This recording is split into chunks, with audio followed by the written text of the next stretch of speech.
Good day everyone, you're watching RayTube Fixes. On today's video, I'm going to talk about how to fix Windows Task Manager not updating in Windows 10.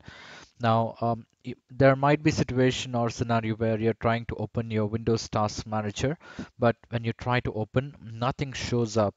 All the processes and the memory would show up 0%, and even if you go to performance, nothing would show up on your Windows Task Manager. At the same time, at the same for the app history, everything would be a 0 MB. It could happen when you try to upgrade your Windows from Windows 8 to Windows 10, or maybe you might face this problem after updating your Windows or updating the latest drivers. Now, there's a simple quick fix. What you will have to do here is all you have to do is you will have to open Task Manager on your computer.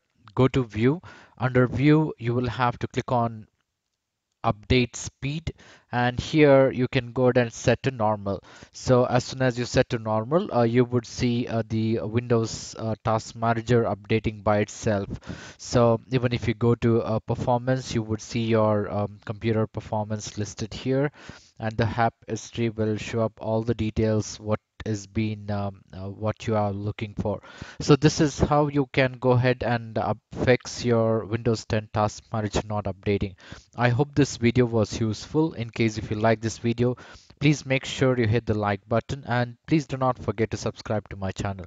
Thank you for watching. You have a great day, and you do take care, my lovely friends.